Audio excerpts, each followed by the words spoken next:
You are listening to Sound Art Radio, and I'm Dr. Ergo Phizmiz, and here is also the magnificent Depresstival. Hi there. And as we are recording now, it is Wednesday, the 24th of June, which could be a very important day for all kinds of reasons. But as you listen on at the very earliest, Friday the 26th of June, hopefully the weather will have cooled down a little bit. But Oh God, I do hope so. but what? Oh, Ooh. there's a bell peal just in time. Blimey, they're brave. Yeah, yeah, those bell ringers. So like cardiovascular. I hope they're in their in speedos. this heat. Maybe Maybe the vicar or maybe even the curate have a nice spritz curate's bottle left. for the bell ringer. Has the curate left? Yeah. Oh, the curate has left. Well, that's very unfortunate. The curate of Shipton Abbot not being the... It may have had something to do with some sort of like small time sort of like pseudo midsummer murders, but not sort of rioting murders in town. Yeah, you quite never possibly. Know. You Yeah, never quite know in possibly. Shipton Abbot. You do not know in Shipton Abbot. But what I wanted to start the show today by talking about how I'm somebody who has watched a lot of like apocalyptic science fiction, especially from like the 1950s and 1960s. I love the Twilight Zone. I've read a lot as and, well of science fiction. The Outer Certainly Limits Not and much as so some on. people, like my father's read a lot, Yeah. but But I'm a fan too. But one of the tropes of this kind of writing is, the DJ in the last town at the end of the world and things like that. The people on the radio who are in front of the radio microphone and they're covered in sweat because like the planet's burning and everyone's killing each other everywhere. I was in Stranger Things. I got really weirded out because the girl was living my life. Yeah, living your life. It seems that kind of thing seems to happen a lot. But here we are, like in the science fiction dystopia that was promised to us by the science fiction writers. And here we are, as the radio DJs on the air, talking about the science fiction apocalypse, which is now Very strange. fact. If you factor in all the sort of the UFO stuff, then it really is very like the Yes. Stranger Things thing, except not with all this sort of fetishism of sort of Kate Bush, and then nobody listens to the rest of her albums. I was really excited about that. Like, yeah, great. Why aren't you already listening? Suddenly I was like, oh. Oh, people are primed now to only listen to things This for thing was sort of saying, oh, 3 days. she's finally had a resurgence. It's like, who wasn't listening to Kate Bush? Everyone, I thought everybody listened to Kate Bush. It's quite strange. Apparently not. But yeah, like you said, with the stuff about UFO disclosure as well, the fact that, obviously we're not the only life form in the universe, and the chances of a life form that has existed for, say, whatever, a million or a billion years longer than us, or whatever, a long duration of time, well, you would presume, A, that they've managed to coexist peacefully because they haven't killed each other, and so you would read from that they're nice guys, sensible, pragmatic, severe if necessary, kind of like me, kind of like me as like well. you as well. They're actually like quite a lot right. Okay, some people need severity. Yeah, some people need to be at the sharp end of some people need the wooden ruler that is my tongue. Visit from Mr. Smack. A lovely visit from Mr. Smack for all the terrible, violent people. Yeah. But here we are. We're on the radio. Being radio DJs, we've been talking about UFOs and stuff for for years on the radio, but now it's becoming mainstream or whatever, or being approved to be released by the government or whatever. But I only started talking about this stuff because we saw loads of very strange things. If your life experience changes, then you can't live by going, I didn't see what I saw with my eyes over and over again. I just want to say about that. Like, anyone who had seen the amount of stuff that we'd seen would feel like this. I've had lots of people saying, well, I think you think you saw a thing, and it's like, oh, come on, excuse me, like, give me the sort of credibility of knowing that I know the difference between a plane and, like, sort of electric blue liquid jelly plasma. But also, again... And Mr. Giant Mantis. But we were talking, possibly in last week's show, about people who seem to have this idea that there is this form of madness or mental illness, let's say. There's a form of mental illness which enables one, in the company of others and other people on the street and so on, enables one to completely hallucinate things in reality. So, like, and the thing is, if I was like that, like hallucinating bits of reality, I wouldn't go outside because I'd end up getting ran over or something like that. When you're having depressive, it's just that the universe PTSD episode, is mysterious. You don't. Wicked. When you're having like sort of PTSD, it's more. It's a lot more bland than that. It's kind of things like. For me, it's like particular sort of, I don't know, wallpaper, colour peach, that sort of thing. But I don't think it just doesn't. If anybody has any plans on sort of like whatever institute it was in Chicago, psychic driving resurgence in any kind of.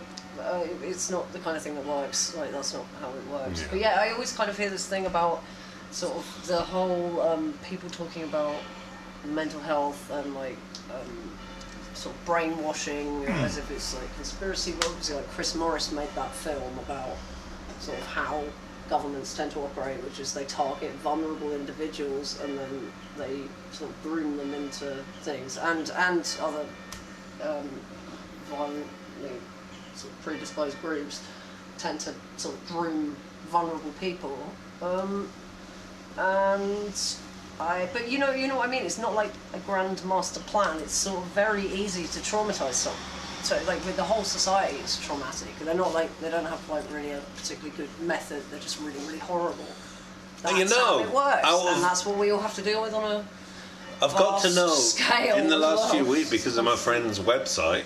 I've got to know quite a lot about the magical, mystical, wonderful order of Freemasonry. Oh, wow. But I have not heard of Grandmaster Plan. Oh, no. I've never heard of him. But on the subject of being the actual, like, doing radio at the, during the heat apocalypse, where Paris is the hottest place in the world right now. It's getting ridiculous, isn't it? Yeah. You have to, But do what needs to be done. Like I said, right at the top, this is Wednesday as we record, and this show is supposed to go on Friday. But according to the online UFO world, and according to a woman who says she had a dream, which, as I mean, you know, is always... It all starts with a dream. It does all start. Everything. It does all start with the dream, but that's always a reputable source of information, at least in ancient Rome. But you know, who knows? It'd be wicked if it turned out to be true. Apparently, Lottie, in the game tonight, which I believe is Czech. Do you know who's playing at this game? No. I think it's Brazil versus Scotland. I mean, you know, there is that thing about how some of the aliens might sort of be like, kind of maybe Scottish. Yeah, little. Apparently, there are CIA reports of aliens who are like little angry Scottish men who fly around on little chairs. I mean, I really. I hope that's true. Oh, I hope that's true. I mean, and there's nothing better with having a little bit of hope as well, huh? Yeah, I really do hope that. I mean, but really, like, I'm right. Okay, various people think I'm mental, but as far as I'm concerned, we're just doing satire and speculative sci-fi, and I still don't really understand why, when I couple everything with what I have constantly seen with you, that like over periods of years, which is not how group hallucinations work. Group hallucinations tend to be, well, I don't know, I'm not entirely sure whether that's, but well, okay, there's group sort of psychosis where you go and sort of, I don't know, commit a genocide. But you know, group hallucinations don't kind of all take lots and lots of different forms over like a period of many years in many different locations involving many things that you didn't previously know about, but then you find out that it's something experienced by many people. So what was the point I was making? So yeah, people think I'm crazy or like that I'm going on about it. But I mean, I really just don't really care. But I made a decision years ago to just sort of try anything to sort of like try to stop the current obviously quite apocalyptic situation that we find ourselves in. And I made the decision years ago to sort of like go, well, you know what I mean, I'm going to try all this like crazy theology and whatever stuff to do with aliens, and yeah, I mean, I've seen too much. Well, I mean, it's all worked. I think maybe the mechanism for it is if you're interested, they'll sort of show up. Like, and that's the same as anything, really. I mean, I don't really get why it's constantly, like, you know, all these kind of like methods of transportation and sort of bending space-time and stuff like that have all been like theorized over and over again, and I don't. I mean, it all gets dismissed as being sort of like New Age, but isn't it actually just the non-ideological, non-anthropocentric position that, like, the chances are someone's worked out how to manipulate space-time? Oi, no, not you. What, me? Well, I mean, the smacker. It was a naughty guinea pig. But yeah, I mean, in the infinite void, oh, I can see some serious smackery which may extend through many multi-worlds, which I would think there's at least one person who's managed to crack it, you know. I mean, we're burning the globe we depend upon for life, so I don't think we're particularly, I think that proves that we're not particularly competent as a species, and I desperately hope that there's going to be some sort of, I don't know, something's got to happen. We can't just sort of, it's not working, is it? No, it's not working there. Wow, it's no. a disaster. Yeah. So something needs to happen. Yes. It is a disaster. So, you know, my position on kind of like wanting intervention from whatever is obviously out of like total sort of despair at viewing the continued situation where everything's on fire and that nobody seems to care. So, so you know, whenever anyone's kind of criticising me about this and trying to imply that I'm mad or seeing things, even though, like, you know, there's a difference between like sort of like seeing sort of a mirage, for instance, and seeing a 30-foot triangle with lights on each corner, with a big light in the middle, parked in the sky, just above the houses, talking to another 30-foot V-shaped thing. both just stationary, no sound, like it was just sort of like placed in sort of like, I don't know, like Premiere or something. And well, you know, that's there were 3 of us who witnessed that. It was me, you, and some guy across the road. So you know, and then he walked off, and he was very confused. So and then there have been many other things. So how was that? How can we consistently be having these group hallucinations? I kind of feel like I'm being told something that's not true. Yes, right? but if it's going on for years and years and years, and we've got like bits of photos that aren't really very good, and I don't really know what to say. It was the same thing that I've seen on. Like many people have seen the same things. So how is this not? How is this? yeah, well, apparently, this, like, by the time, I don't get it. Explain it to me. Why? By the time that we broadcast, if this person on Twitter, who's had a dream twice, oh right, the same dream twice, I that hope it wasn't a bad dream. that 11 p.m. tonight, the referee blows the whistle, kick off. Little men running about on a green field. Kick, ball, kick. Men in different coloured shirts. Woo. Kick, woo. Rage. And then, according to this psychic on Twitter, a Twitter psychic, they said that a massive mothership is gonna come tonight over the football stadium. And do you know what they're saying it's gonna do? It's going to abduct 2 football players. Oh, brilliant. And my question is, what I'm speculating about is, what are the aliens going to do with the football? What do they want football players for? Maybe because people like football players. I don't know. I would think it's quite good. If it could happen anyway, that would be a really good place for it to happen.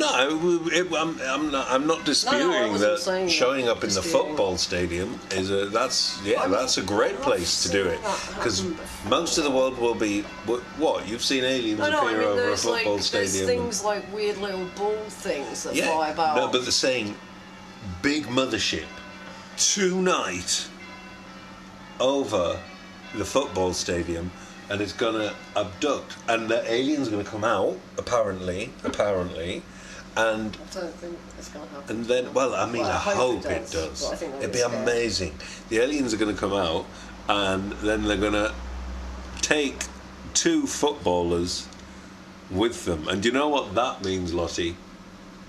That means they're going to have to bring on the reserve players. Oh, it does, yeah. It does. But you know, so I hope you're planning ahead, football people, even though this will be broadcast in retrospect. This is evidence that I hoped that you were planning ahead. There's been all of these photographs and videos and all that AI generated, for the most part, I am thinking, if not all of it, of Donald Trump meeting some red besuited sort of blonde Venuses of various heights in military outfits, and the AI video generation machine has been going insane. But I've got to say, you know, if these are the aliens, they're kind of sexy. Yeah. And you know, in all of these, sexy. Yes. You know, as like a standard. Yeah. I mean, that's quite nice. Sexy. We don't call it sexy. We call it sexy. No. Because you know, it's also about behaviour. That information was passed on to us by a choreographer from the Bolshoi ballet. It is not sexy. It's sexy. The bells are still ringing, the kettles are going. This is the magic of radio. The temperature's hot. We have a thermometer in here. It's 31 degrees. We don't have to go into hell this time. This isn't any sort of like suspension of disbelief stuff. We are sat here in the temperature that you keep food warm in the oven. The thing that you were saying about the sci-fi dystopia things earlier was, which I've been thinking a lot, is that all the sci-fi dystopias were written by smart people. And none of them predicted that no one would care. Like, I find it bizarre that, like, I've seen, like, 3 fire engines go past today. Like, but loads of people have died in France. Somebody's dog, somebody said about how I don't know, I've seen stuff about people's dogs dying on the internet, and Do you know what else I've learned? Water. Like, you know what else really? I've learned from the internet this week, Lottie? That if someone looks a bit like someone else who's famous, it means they are them. Right. It's true. Well, it's true. That's, I've learned this week that Taylor Swift is apparently Anton LaVey's founder of the fun side of the Church of Satan rather than the pedo side. Apparently Taylor Swift is his granddaughter, and she does look she does look like her, but the human face only has so much variation. If she didn't suck so much, she would have sort of done something more with that than what she currently did instead. But I tell you what, there are some people in history who have unique faces, like yourself. Also, I've never seen anyone who looks anything like Cary Grant. Yeah. Really? Yeah, I guess. Never seen anyone that looks like Cary Grant. I've seen lots of tedious people dressing up to look like Marlene and Dietrich, but I've never seen someone who actually looks like Marlene and Dietrich. I have seen someone who looks like the totally wonderful I've forgotten her name. The wonderful screen actor from the 40s who's in I'm Married, Veronica Lake. Oh, yeah. I know who looks like Veronica Lake, and that's Kim Basinger in LA really does. Confidential. In LA Confidential. Yeah. Oh, that's. But what I want to know, because you were talking about Stranger Things and that sometimes reality is really seeming more like science fiction, or like you often compare it to an episode of Buffy or something like that. So what I want to know, because we're the radio DJs, where's our group of enthusiastic teenagers who are helping us battle evil? Well, I think everyone's quite depressed. I might. Do you think? I think we should make our own sort of, our own kind of young adult apocalypse series, which is, well, I mean, there was that War of the Worlds that took place entirely over Zoom. Oh, the Ice Cube War of the Worlds. Yeah. I didn't see it. I watched a bit of it. I asleep. fell asleep. It's exclusively over Zoom. It's quite. Yeah. I mean, I thought it was quite interesting. But they might as well have done that during the pandemic. Why didn't they? Well, I guess whoever wrote it probably came up with it during the pandemic. Yeah, but don't you post-pandemic? Interface. Everyone hates looking at Zoom meetings. I mean, they're awful. Why? Everyone loves meetings. Really? I think. Yeah, Oh, meeting. I hate meetings. I hate meetings. I did do a meeting, and I can say this because no one knows which meeting it was. Because I have to do often, as a busy international artiste and composer and academic, pretty daft for an academic, as I've been told. I was in a while ago a meeting, and one of the people in the meeting looked exactly like the crying man himself, Keir Starmer. I've got to say, Lottie, when Keir Starmer was quitting this week and he was crying, I really felt for him, until I remembered the thousands and thousands of dead children in the Gaza Strip. Wasn't there a piece of footage that came up of him talking to some people at RAF? Yes, Cyprus, talking about the things that we have to keep surveillance secret. Took off from, Yes. and he was saying nobody at home really knows how important you really are. Your Keir Starmer is getting flawless. Sort of thing. That's flawless. I think yours is better. Mine sounds more like just any bourgeois or sort of middle-aged woman. I don't understand why it's been like, you know what I mean? He's crying for himself, and is he? What was he crying about? He's crying for himself. I don't know. Pathetic. I think it was for himself, but he started crying when he said, "My children." Oh. And so, I don't know. I don't know whether he was crying. Maybe his children are like embarrassed. Yeah. Oh, embarrassed? I think probably. Yeah. But I always like to think that these politicians, when they have to quit, they get home to their wife, and their wife is like throwing plates at them, like Laurel and Hardy, like Carrie Johnson when Boris Johnson quit, chucking plates at him. I just think they're all dreadful human beings. I married a powerful man. Yeah, they're just dreadful, and I don't really understand why it's been made a political position for me. For instance, as a person who's had lots and lots of sexual violence against myself, why I'm suddenly supposed to the position if you don't support military regimes anymore, or the military has been made into this like demonized position. Yeah. But the fact is, a lot of these people use sexual violence as part of their strategy, and that's a really real commonality across.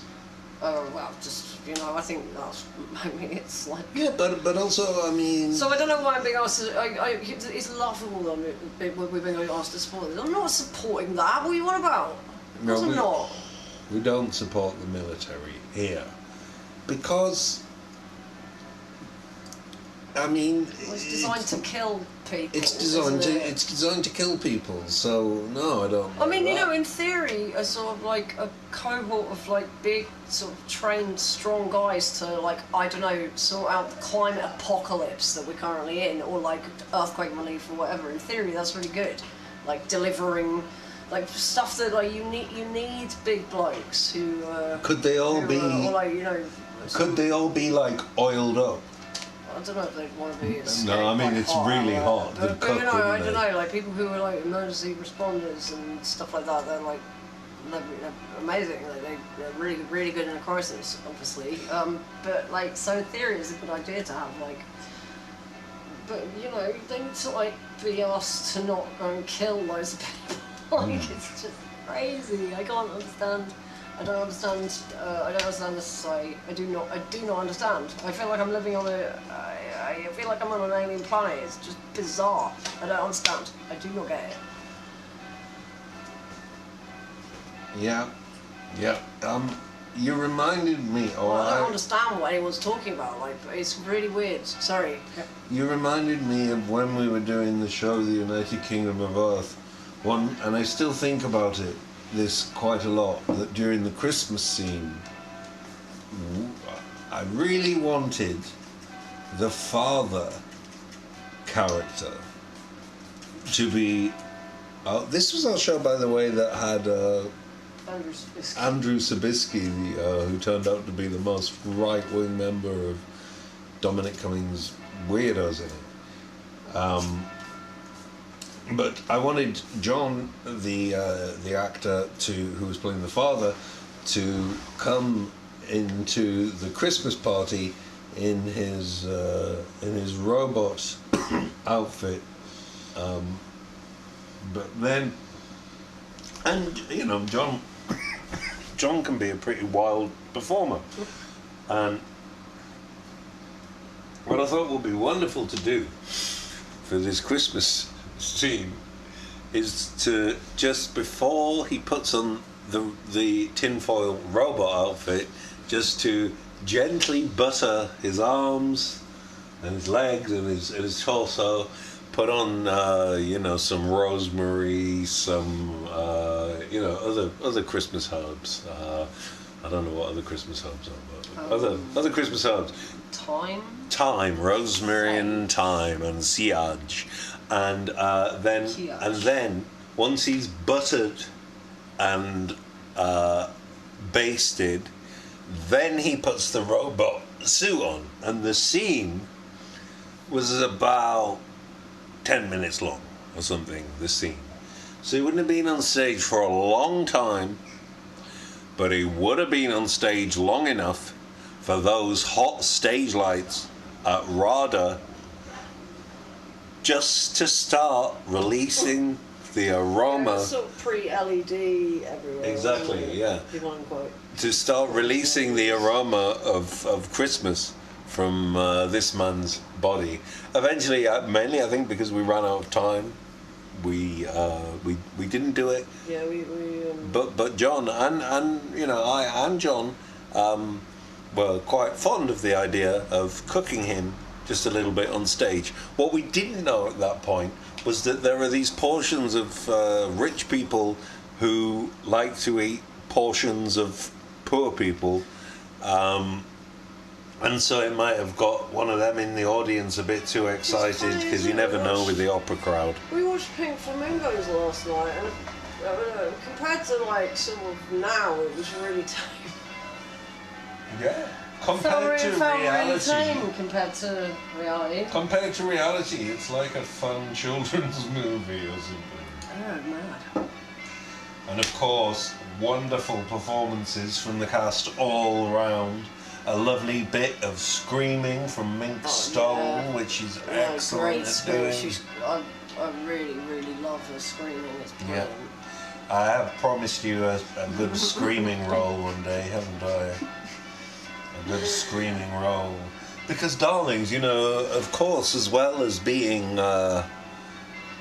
people who detest the prevalent system in which we live, which is run by violent, sex criminal baby eaters. Who have like no taste. No taste, no real like thought. A mannequin with like disco ball, like glass stuck all over it is good. Yeah. Like, you know what I mean? Like, a mannequin. Look at the super with yachts. disco ball glass. The super yachts are horrible. Stuck They're so all ugly. over. They look like a sort of like a shaver or something that I'm not allowed to talk about on the radio. And it's just, I don't understand. Like for me, boats, you know, old.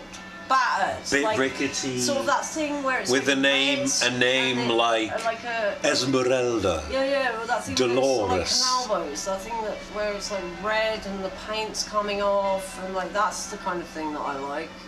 I don't understand the mega yacht thing. Well, I mean, there's obviously they have their reasons. Yeah.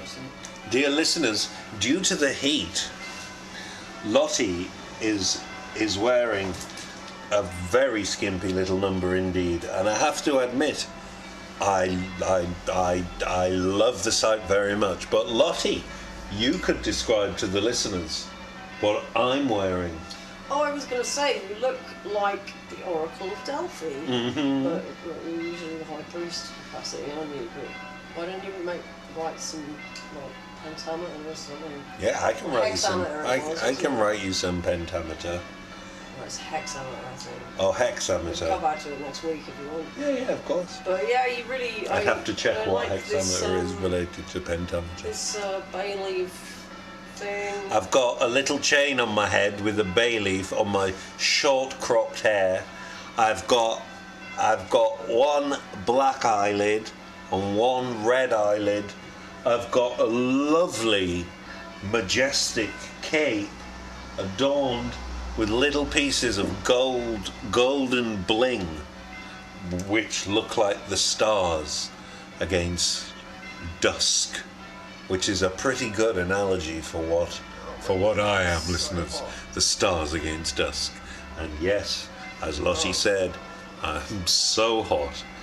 And the weather as well. And Lottie, goodness gracious, isn't it nice to be in love? It's very nice.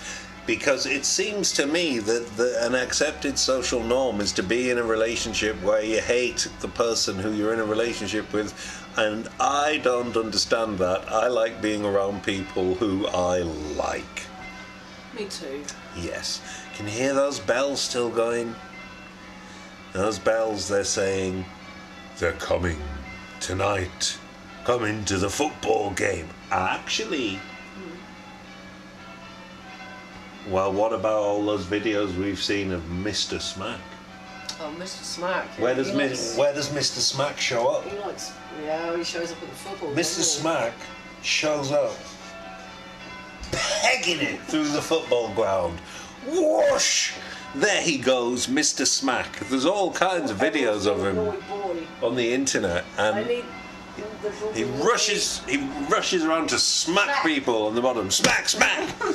And then, but he loves football. That's his hobby. So he just rushes through football games. What about like velodomes? You know, like cycling or whatever it is. Oh, Velo. Does Mr. Smack go to the Velodrome? I don't know. Maybe. Mr. Smack in the Velodome. It's a great word, Velodome. Yeah. I'd quite forgotten about that word. Yeah, I want to go to the Velodome. I always wanted to roller skate around one. It's the roller derby thing in America where I think it's restarting it on, the popular one that everybody does is flat. But I'd like to look at one of these sort of track things within the scaffold. And it looks quite interesting. Yeah, well, actually, I can you... I'm doing this thing with the... Can you write me a cool hype rap about what's his new name? The person who's suddenly become president, Andy Burnham. Burnham going to chill by cruising at the Velodrome, then has a sit by the river and thinks about how much he loves visiting Tel Aviv, then goes to meet his brothers down the lodge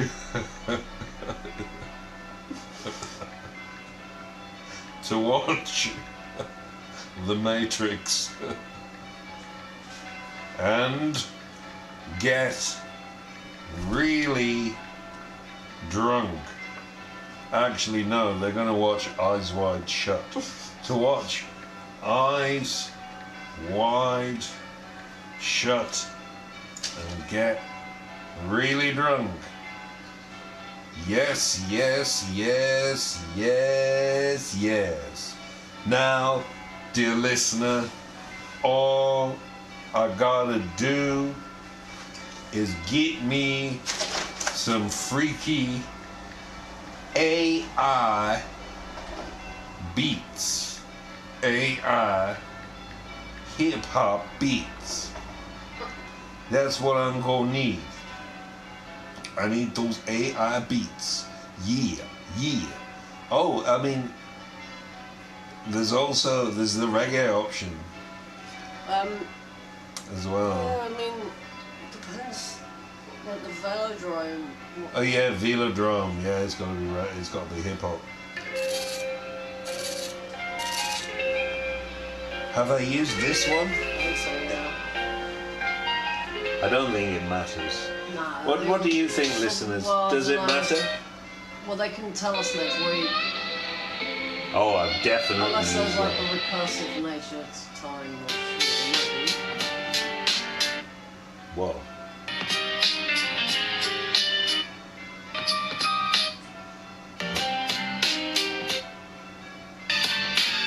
Oh.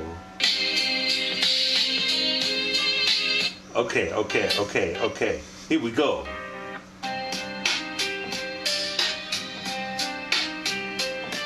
Yo, Andy Burnham on a bright blue day, cruising to the velodrome, drifting all the way.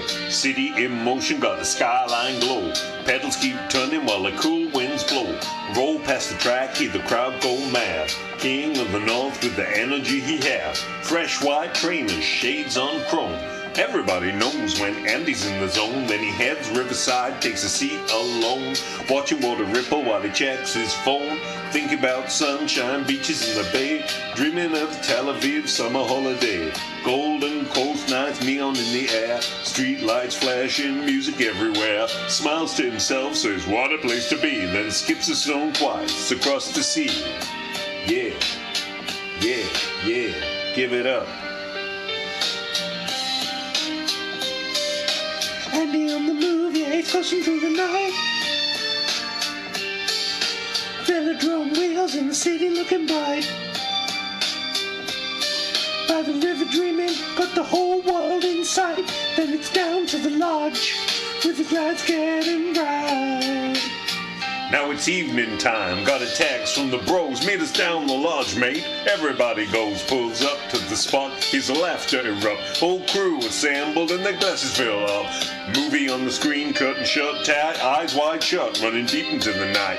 Kubrick on the tally, everybody locks in, quoting random scenes while the drink keeps spinning. Raise another toast, hear the room shout. Stories get bigger every round that's poured out. Andy and his brothers live in large, no doubt. One legendary evening that they'll all talk about. From the velodrome labs to the riverside view, to the lodge with the brothers in the midnight group. Hands in the air if you're riding that route. Put them on the beat and the whole place loud. Whoa, hands up, everybody sing along. From the track to the water, then the drinks go strong. Brothers by your side, vibe all night long. Andy Burnham cruising, the whole world going. Whoa, whoa, whoa. The AI advises that it's meant to have whoa in the background of the chorus. So would you mind just doing me some whoa? Well, I just try the chorus. No, whoa. There you go. Yeah. Andy on the move, is cruising through the night. Velodrome wheels in the city's looking bright. By the river dreaming, got the world inside. Whoa. The lodge and the lads are getting wild. Whoa. Hands up, everybody sing along. From the track to the water, then the drinks go strong. Brothers by his side and the vibe all night. Andy Burnham cruising, the whole crew gone. Yeah, give it up for Andy Burnham and his lovely time that he has when he goes for a nice holiday in Tel Aviv. Boom, boom.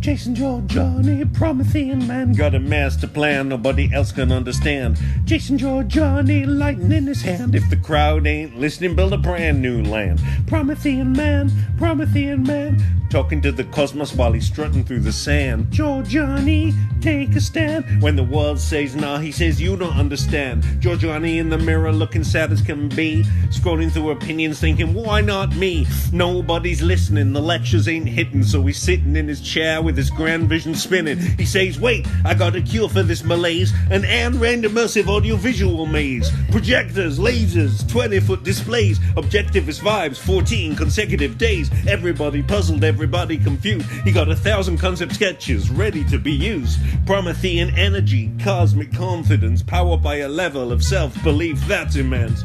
Jorjani, Promethean man, got a master plan nobody else can understand. Jorjani, lightning in his hand. If the crowd ain't listening, build a brand new land. Yeah, come on, give it up.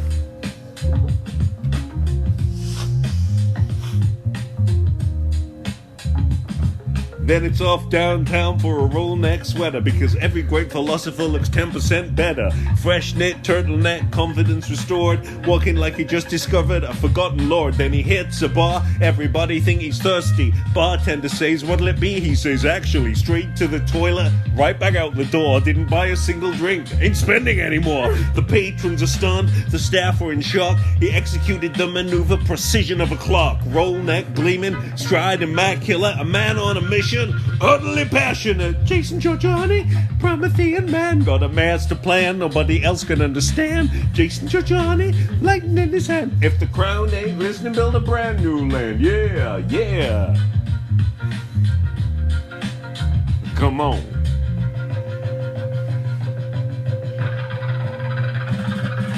Back home now, destiny awaits. Legend of Zelda loading while he contemplates. New Rolex sweater, underwear only. Hero of Hyrule, philosopher lonely. Button mashing, questing, save the land. Promethean thoughts with controller in hand. The kingdom needs saving, the puzzle needs solved. The cosmic significance continues to evolve. Somewhere in the background of the internet sprawl, people still remember the alt-right corporation and all. But tonight he got dungeons, rupees and maps. A roll neck sweater that's perhaps his greatest lapse. Jason Jorjani, Promethean man, got a master plan nobody else can understand. Jason Jorjani, lightning in his hand. If the crowd ain't listening, build a brand new brand. Come on. Into bed he goes, serious shrug. Reads a comic book, Atlas shrug, cozy and snug. One final weird ritual, they calling it done. Finger up his bum, day is one. Odds get heavy, consciousness drifts. Dreaming of symposiums, intellectual gifts. The moonlight fades, the night grows calm. Promethean man sleeping to his own theme song. Jorjani, Promethean man, still got a vision, still got the plan. Jorjani shouted to the stars, from a massive round exhibit to free toilet bars. Jorjani never stopped the show, now he's asleep in a roll neck. That's the legend, bro. Yeah, give it up for Jason Jorjani, Promethean man. A day in the life. Yeah, yeah.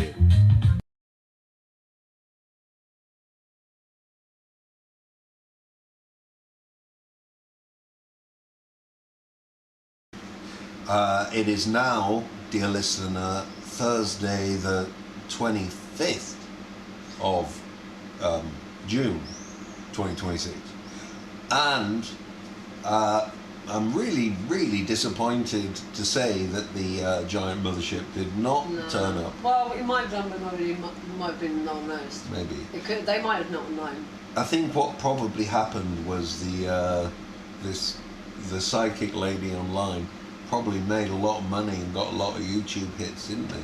But it's interesting, like, if I go on the internet and say, guys, listen up, there's going to be a big UFO event tonight, no one will pay any attention. Well, but some people can go on the internet and say, hey guys, you got to be neurotypical almost. Is that what it is? Yeah, I mean, like, I went on the internet for my sort of new male Franciscan Church of Order of the Praying Mantis and Church of Space Catholicism or whatever it is, and said Happy Christmas, just sort of for, you know, FYI, like I met a giant, I awoke in 2024 or whatever it was to see a giant praying mantis at the foot of my bed, who then showed me lots of stuff.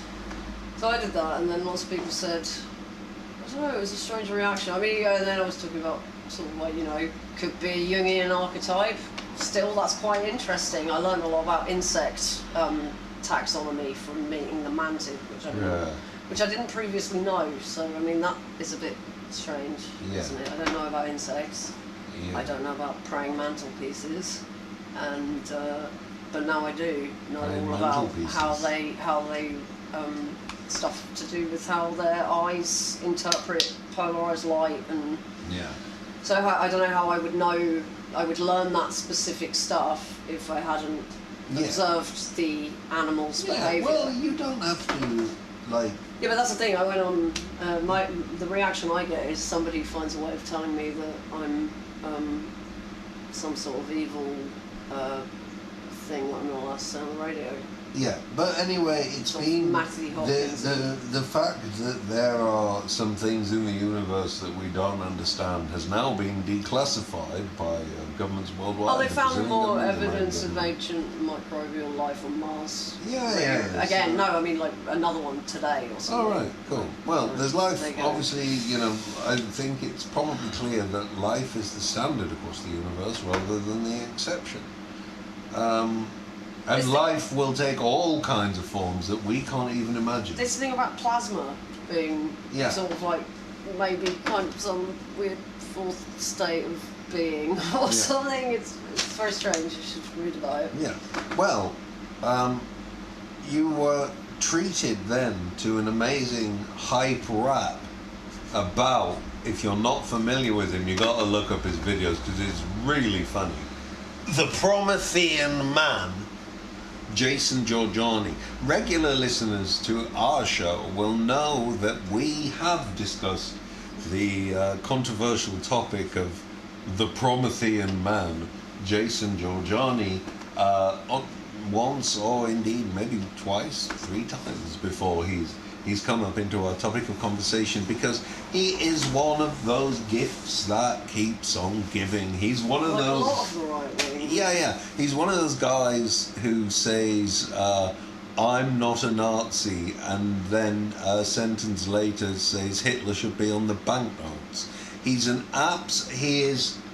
the most like if you are amused by watching pompous people get a bit angry, Jason Jorjani is the one for you. And he's brilliant because he might try to sue you. No, I mean, I'm not. I'm a wise old media guy. I'm not going to say anything suable. No, I know. But he tried to sue his last university. I was just reading. Oh yeah, he did try to sue his university for $25 million. And was it because the university said, "Oh, you seem to be a crazy space Nazi"?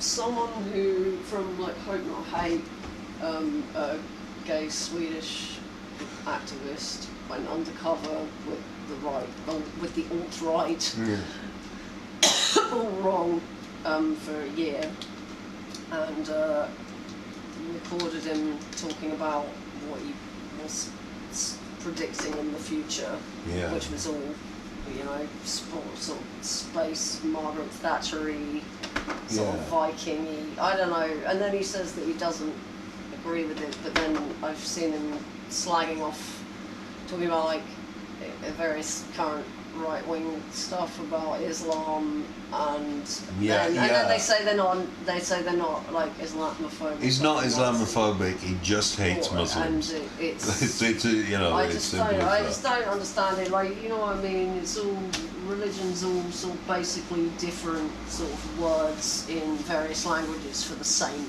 thing, really, isn't it? It's all kind of describing the same thing, and it kind of just reminds me of like the different sort of apps, really. Like, it's kind of like the difference between WhatsApp and Instagram, and how everyone gets really upset if you won't use the right one. I mean, it just seems like that's what they're doing, well, I'm going to make you a proposal. I just don't care, everything's on fire, it's literally on fire. So what's more problem? Lots of people praying, or shell corp? That's a very beautiful way of putting it. I have a proposal to make to you. Do you want to share this cup of coffee? Oh, right. I think I still have some coffee. I have something to propose to you. I propose that Jason Reza Jorjani is in fact the Picasso of funny right-wingers. Why is he the Picasso of funny right-wingers? Well, Picasso... He really likes Italian people, doesn't he? Does he? For the wrong reasons. Is he really into... I think he was talking about how that was... He would like them because they were fascists, weren't they, eventually? But, what was I saying? Oh, yeah. So, Picasso, he had, like, his blue period, he had the Cubist period. Picasso. I like his doves. Because Picasso said the quote, God created the giraffe, the lion, the aardvark, the monkey. He has no fixed style. He just goes on trying things, and oh my, he just goes on trying things. And Jason Jorjani, if you look at it, first of all, he was I don't know about him before he set up the famous alt-right website. That was one of his phases. We have an exciting section coming up now, dear listener. Lottie's just found something. I don't think I can talk about it. Oh, I can talk about it. Well, you're the art teacher. So he had his setting up the alt-right website period. He had his Steve Bannon collaboration period where he was going to independently and on his own overthrow the Iranian government. He had his Satanist period, because he's not doing that anymore. You know, he had his period branch where of the Satanism is he referring to? Well, that's a good question. It's like I've Well, no, recently it learned was about his own one. personal Right, Satanism. okay. And That song. and that crossed over with his "I'm the only philosopher in history" period. When you've got Right. Zizek, Chomsky, Badiou. Is it Badiou or Badiou? See, I'm not really. Well, he doesn't mean the only philosopher alive. He means the only philosopher in history. If he was teaching other philosophers, then what's that all about? I thought it was just him. Yeah. Well, that's curious. But he goes through all these different styles. Now he's in his I know everything about all the different aliens.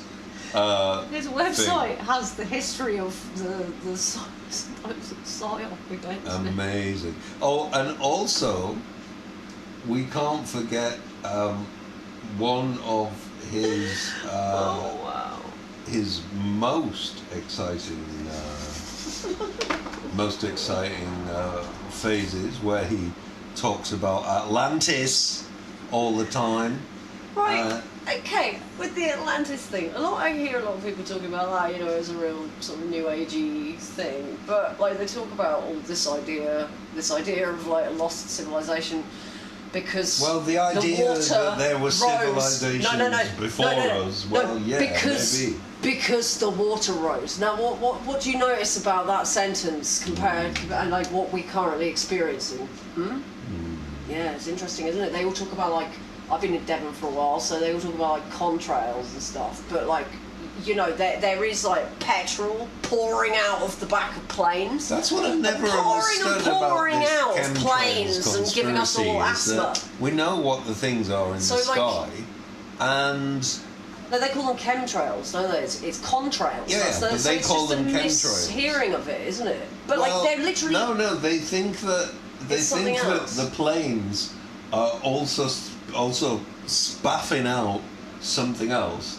But the petrol is the thing that's doing the damage. The petrol is the problem. Yeah. The petrol is the thing setting us all on fire. Yeah. This is what I don't understand. I do not understand it. So the whole conspiracy thing seems to just be this way of like just avoiding talking about global warming, which everyone's done forever since I've been alive. And you know, I went vegetarian as soon as I found out what it was. And people bullied me relentlessly. Bullied. Tried to sneak meat into my food. Oh wow, well done. That's not at all sexualized, is it? No, that doesn't at all sound like you've got some weird, latent sort of libidinous thing underneath. I forgot one of Jason. Whoa, is that the beginning of maybe the revolution? Collapse? I mean, really, this isn't exactly sustainable, is it? No. But my favourite, my very, very, well, until the one that we're about to discover and discuss, My very favourite Jason Jorjani period. Whoa. My very favourite Jason Jorjani period was his writing a novel period. Huh? Oh yeah. His novel, I haven't read it, of course. I haven't read his novel, but I do know the story, which is there is a sexy sort of, what do they call them? You can read the description. Bionic kind of woman in the future, and then she goes back in time to find, let's see what it says in the description, Dana, who is the future Jason Jorjani, she remembers key events in the life of her past life, Jason Jorjani, and then she goes back in time, and she goes back in time and she meets Shapur Bakhtiar, Donald Trump, and Ghislaine Maxwell. What? Yeah. No, I didn't know about that. And then she makes love to the most amazing man in the universe, Jason Reza Jorjani. So it's kind of. She doesn't go for Donald Trump or G-Max though. No, she does not go for G-Max. Well, you know, I'm quite surprised, having crossed the paths of Donald Trump and G-Max, that Dana made it back to the year 2112. I haven't read it, but I bet it's really funny. That's his second novel, which you can buy on Amazon Kindle. His first novel is called Faustian Futurist. Should we find out what that's about, dear listener? And you know, this is we're promoting his book.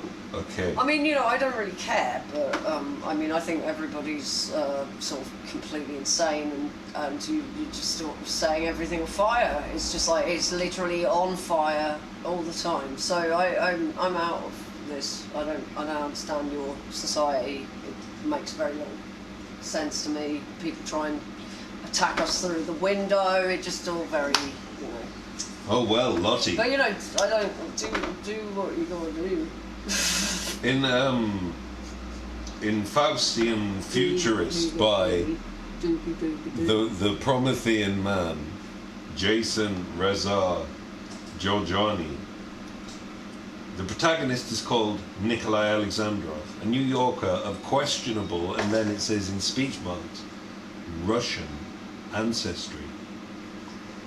And in his past lives he was, It's all about past lives. in one of them an Atlantean, and in one of them he was Tesla.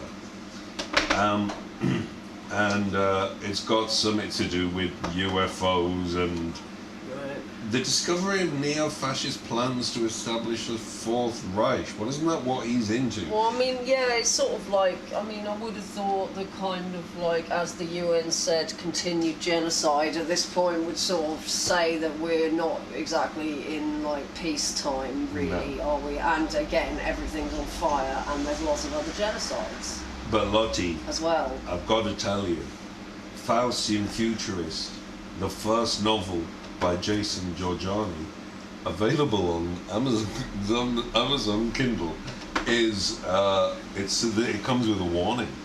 Right. This is the last sentence of the blurb.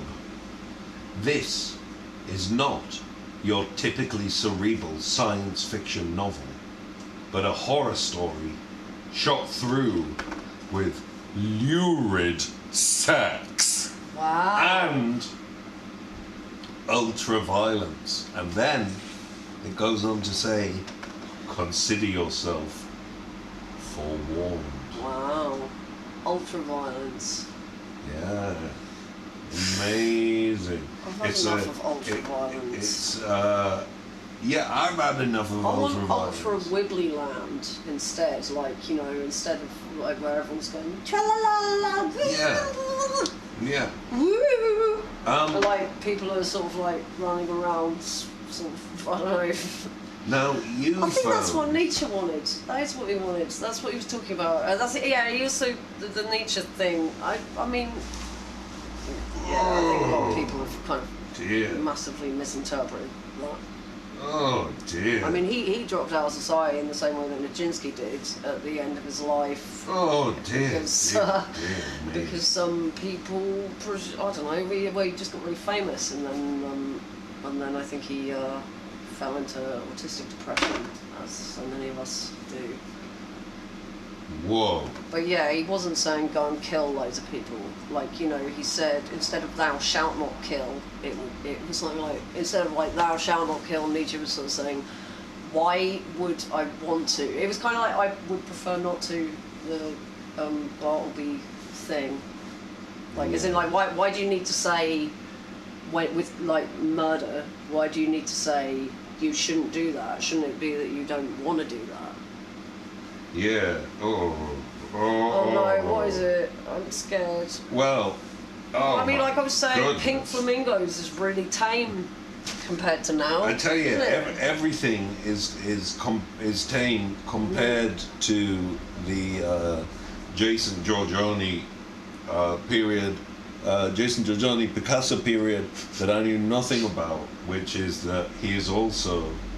I'm delighted. Oh no! I'm delighted to say a visual artist.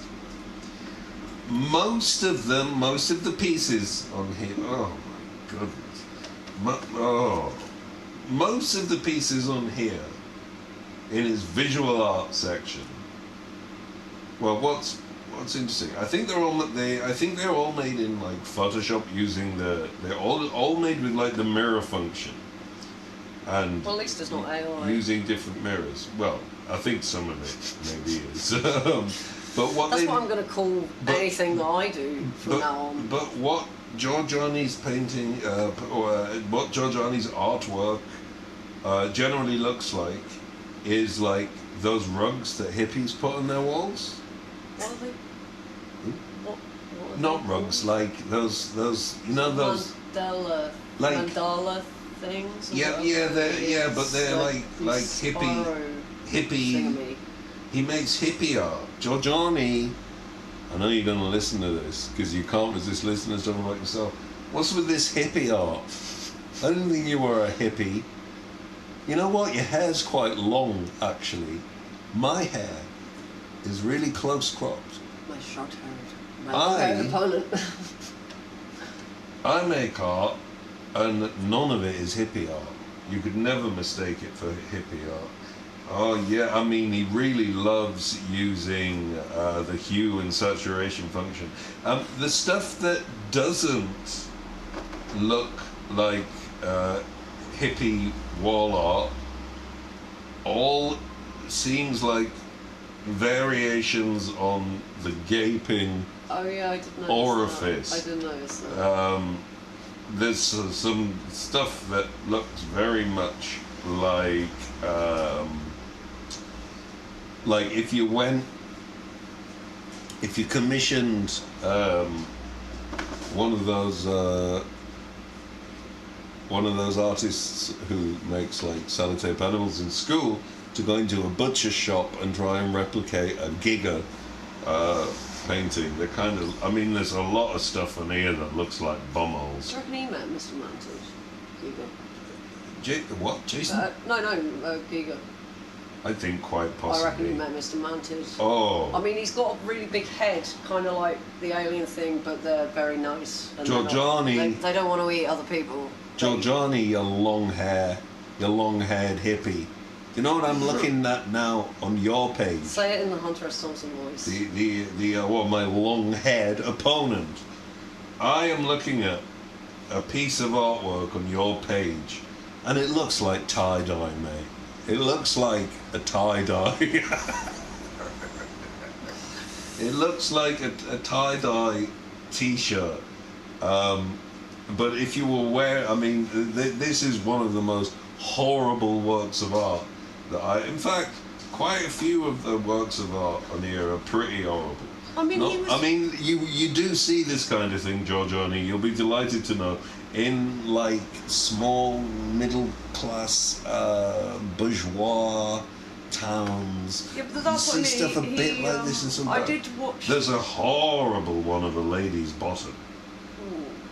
I did watch. I usually some of really his, love images of bottoms, but this is a horrible image of a He was saying about how artists are going to lead the whatever next thought thing, Prometheus blah thing. But like the fact is, most of the artists who are making art now, the artists he would I'm probably looking hate at all their work because he'd probably call it like woke or whatever it is.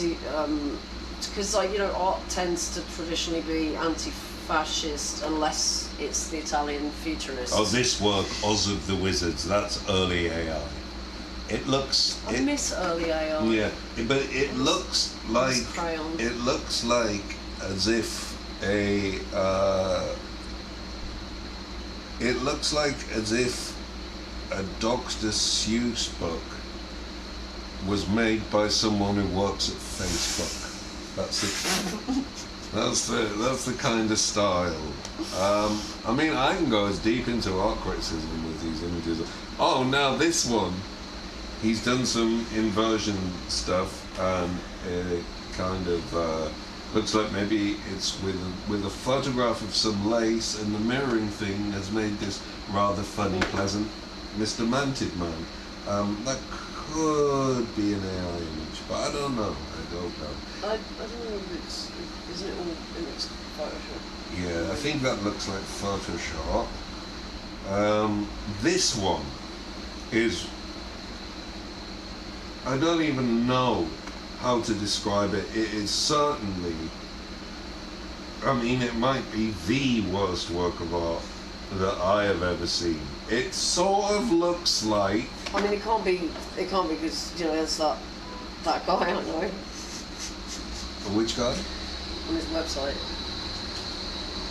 Oh, he's a terrible painter, that guy. So this amazing, He didn't know it was blue. this amazing artwork by the futurist thinker Jason Jorjani. It's like a sort of shiny, but maybe like slightly wrinkly piece of fruit, and there's like light shining on it. It also kind of looks like flesh in that way that some fruit looks disturbingly like flesh. It has this like pair of like torso devil legs down the bottom. And he's really into that thing that he doesn't realize that it's that thing when you mirror if you put a mirror function on sort of any complex set of visual information, you end up with like lots of pareidolia, lots of faces and stuff like that, because your eye finds. Well, there was that thing, the Pollock thing that he said about. Oh yeah, that he thought Jackson Pollock was consciously painting fractals. No, Jackson Pollock was, there's fractals in his work because Jackson Pollock was dancing while he poured the paint. Movement so in it has rhythm. But but it's weird, isn't it? Because it's like the wrong interpretation of the thing that is real. So saying like, oh, he was doing it deliberately, when actually the thing that's really cool is that's how stuff tends to fall. Yeah. I mean, that's really cool to me. Like that, it's like the wrong interpretation. Like you have to say this other interpretation because like nature isn't good enough for anyone. When actually nature, the world, the universe is amazing and looks like a disco ball. It's very exciting. Oh, well, I haven't talked about the colours in this image because that's also what makes it so sickly. It's kind of like yellow ochre around the edges, but with like white patches where the light is supposed to be hitting what horrible material this is, and then it fades to a sort of muted yellow, and then it goes into a deep orange, and then sort of between shades, and then in the top half of the image it goes into a sort of lighter shape where thankfully you can't see all the horrible dents and holes and everything. And then directly underneath the holes it. thing.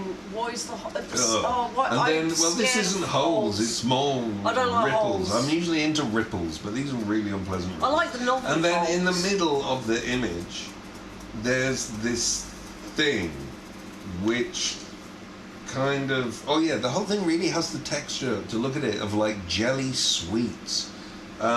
It sort Aspic. of, yeah, aspic. It's like a flower bloom, but it looks like it's made out of gummy bear material, and then and it really, I mean, it has like a something rather vulvaic, if that's a word, in the middle of it, as lots of the images do, and then underneath that, well, I mean, there's just a whole bit in the middle that looks like female genitalia, and it's on, and then underneath that is it fades into darker colors and some kind of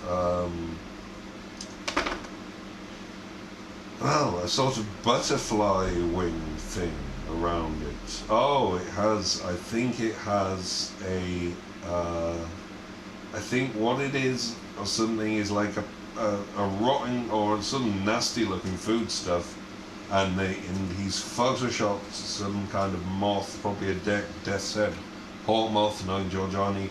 He's photographed this moth, but really, I mean, have you seen this particular image?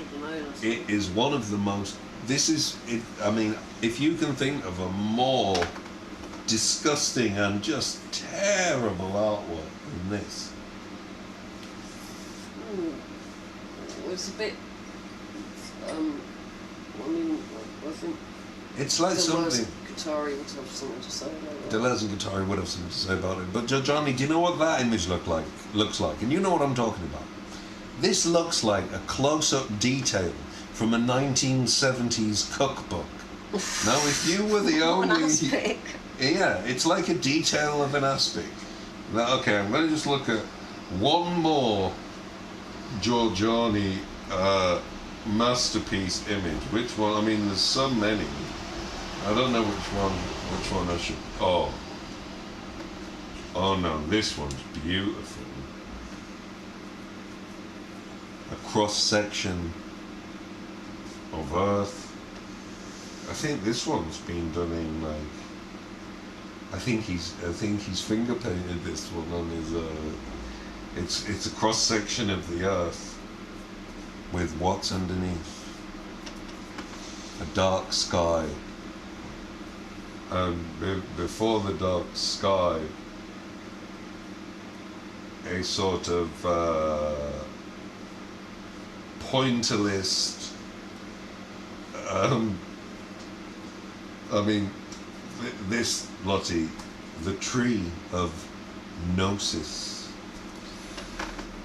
This should be, I mean, I'm close to tears. I mean, this is, you can see the finger strokes. He sat in his roll neck and his underpants, because that's how he sits at night when he gets home. What was in names? And he finger painted that one.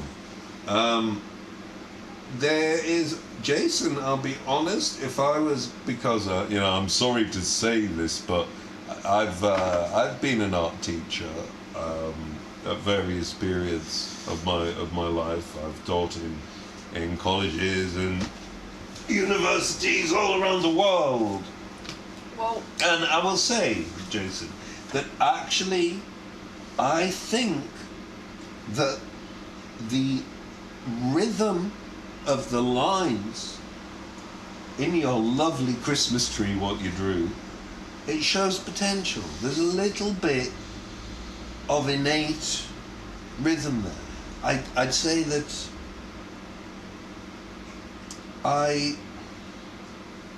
to some degree, wait. you can feel the rhythm of the tree. I don't get why there's a bit of brown. Stop it. Why there's a bit of the trunk. No. Stop it. naughty guinea pigs. I don't get why there's a bit of the trunk sticking out the top of it. That's a bit confusing to me. And the general, like the line down the middle is like the wind blowing in a direction that makes the tree blow in two ways. Because it looks to me like there's two winds here. But maybe that's part of the tree of Gnosis. I don't know whether it's... What is the tree of Gnosis? Oh, I don't know. But it looks to me, I don't know whether it's deliberate or not, but like I was just saying about pareidolia, it looks to me like there's a little pixie down the bottom of your tree, Jorjani, just at the top. Ooh. Just as you rise up the trunk. Can you see him there? That guy. Little pixie. Yeah. There he is. There's a little pixie. Now I'm going to just scan across your image, Jorjani, close up, using this flat computer to see if I can find any other pixies. I did find one. There must be more pixies. I don't know. What do you think, Lottie? Can you see any more pixies? If I scan across... That could be a little guy. I mean, that could be... Oh, that is a little guy. I mean, he looks like he's in profile looking at that little ball. Yeah. You know what I mean? He's got sort of sandy coloured hair. He's wearing a green jacket. So there's two and he's pixies. carrying a bag. Oh yeah, he's got a lovely bag. I think he's doing his Christmas shopping on the Christmas pixie, tree. Maybe he's just like a really, really, really tiny. Because he seems smaller than a pixie. He's like sort of drawing. Oh yeah, he's a tiny little. He's man. drawing pin size. Maybe he's a brownie. Maybe. Yeah. So Jason, I don't know whether you know it, but there is a pixie and a brownie I got chucked out of the brownies. in your lovely Christmas tree with the stump sticking out the top, which I don't really understand. But like I say, the problem is, Jason, here again, this is me as your art teacher. This painting, which you've called the tree of Gnosis, the problem with it, Jason, is that with an image, if you're doing a painting, you need to, and I'm with you, Jason, on thinking the art world is completely ludicrous. Yeah, I'm totally with you on that. Well, that's it. I do agree with some of the stuff he says. And well done for trying. But the problem with this, the art world, just not the stuff not about bringing everything sort of else. Nazism back to the general public in like sort of, it's like button-down shirt kind of uniform. The problem with this as a painting, Jason, is that your message to the viewer is that this is the tree of Gnosis, but you have to take into account the culture around people when you are making art, to the extent that if you want to communicate something, you need to communicate it in the terms, because frankly, if I took this image away from context and looked at it, I'm going to think it's a festive image. Going to think it's a Christmas tree. It's going to make me want to hang up that stocking by the fireplace and wait for good Saint Nick to come down the chimney. In fact, and we only had summer Christmas about a week ago. And then Kistama resigned. And then Kistama was brilliant. It was a gift. And in fact, Jason, this has made me, especially since, killing all the people in Palestine, I'm completely against celebrating Christmas. But you, Jorjani, I want you to have this on your conscience. You have made me feel Christmassy. Let's try that one. Yeah! Oh, yeah.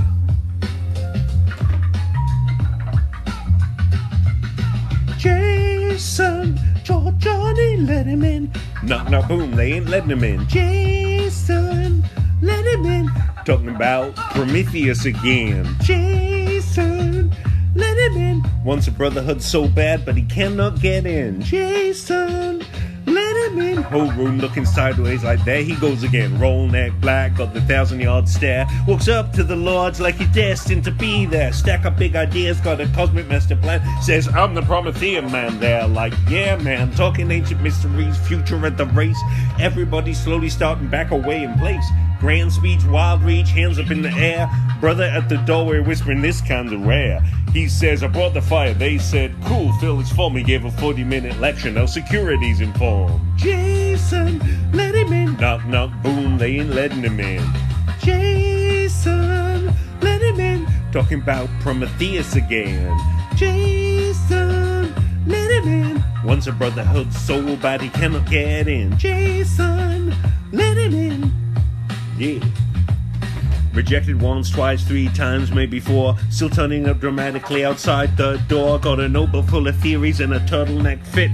Convinced this next monologue is definitely it. No, listen closely, friends. My destiny is vast. They're checking their watches, hoping this moment's past. He starts quoting mythology, starts pacing the floor. Somebody quietly points toward the exit door. So he wanders downtown with existential gloom. Ends up in a strip club dressed for a philosophy room. Everybody partying, bass shaking the wall. He's discussing metaphysics with nobody at all.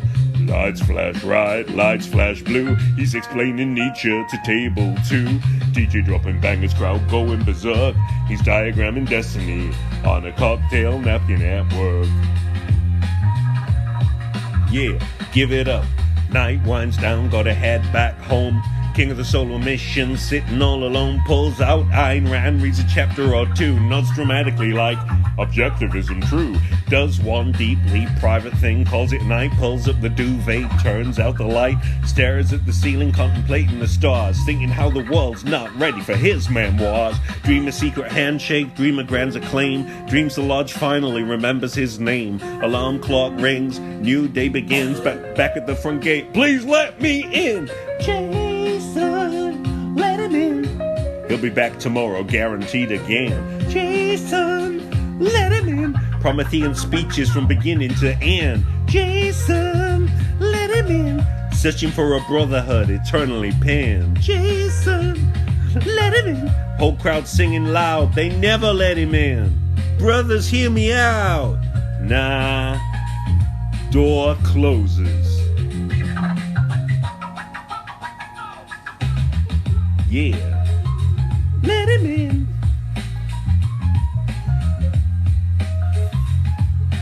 Knock, knock, boom, they ain't letting him in. Jason, let him in. Promethean man, there he goes again. Jason, let him in. Brotherhood so bad, can't get in.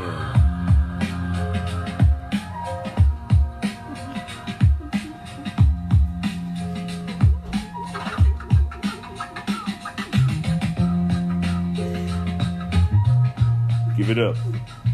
The Masons will not let Jorjani into the lodge. Yes, the Promethean man, Jason Jorjani. And hey, JJ, you should, if you want, you can come on and talk to us and explain yourself. I mean, like, don't, you know, I mean, I'm, you know, I'm a, like, well, I'm a sort of philosophy, half grad because my university shut down halfway through, but you know, I don't call myself a philosopher because it's strange territory. I call myself an unpopular philosopher and I have no friends. So well, I mean, that's like JJ. I think he's got more friends than you. I don't think he's got a lot of friends. I mean, like, well, yeah, but he's got like his following. And Jesse Michaels really fancies him, doesn't he? People telling me that, hey, man. Jesse Michaels. It's very male. Jason, honestly, I'd watch it. He's got his eye on you. The whole thing is very male-oriented. The guys, the heterosexual guys, there's nothing they like better than to sit and chat and gaze in the eyes of other heterosexual guys. Yeah, they really do. They love that. They love that. Questions. But yeah, I mean, it's all very sort of. I mean, I like science fiction from the perspective of it's how lots of people got away with writing stuff that's critical of the government, and I like the philosophical aspects of it. The new sci-fi wave seems to be about well, it's like, women in gold bras. but they're all supposed to be Thatcherite. Yeah, but, you know, Thatcherite sort of warrior princesses. So that, yeah, that's the other thing. Margaret Thatcher, warrior princess.